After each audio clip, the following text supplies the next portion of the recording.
Саламатсыздар ма оқушылар? 10 сынып алгебра функцияның қасиеттері тақырыбы бойынша оқулықтағы 7-1 есептің қалай шығарылатынын көрсетемін. Алдымен менің каналыма тіркелуді ұмытпаңыздар. Есебімізді бастаймыз. Суретте x-тан f функциясының графигі кескінделген. Графикті қолданып, оның қасиеттерін атаңдар дейді. Бірінші бізде анықтау болысы бізде x-тің қабылдайтын мәндері x мына жерде -4 пен 4-тің аралығы. Жауап сонда анықтау болса -4 пен 4-тің аралығы. Екінші мәндері болса, бұл y-тің қабылдайтын мәндері.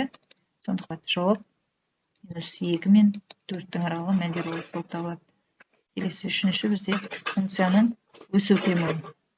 Өсу аралығы бізде 4-тен бастап -4-тен -1,5-тің аралығында, және келесі өсу аралығы 2 мен 4-тің аралығы. Мына жерде 2 мен 4-тің аралығы функция өсу аралығы. Келесі кему аралығы бізде жерде -1,5-тен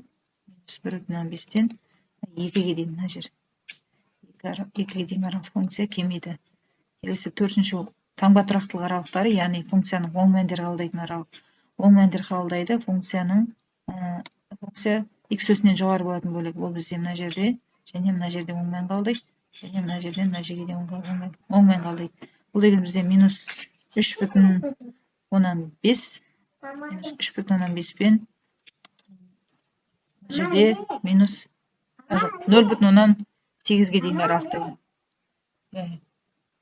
аралықта функция, және келесі бірігу таңбасы оң қабылдайды. Бұл жерде 3,2-ден 3,2 мен 4-тің аралығында функция бізде оң мән қабылдайды. -4 пен -3,5-тің аралығында, және бірігу таңбасы 0,8-ден 3,2-нің аралығында. 3,2-нің аралығында функция теріс мән қабылдайды. Мұнда оң мән қабылдайды, мұнда теріс мән қабылдайды. Келесі функцияның максимум минимум нүктелері. X максимум нүктесі бізде мына жерде мына нүкте, яғни ол -1,5.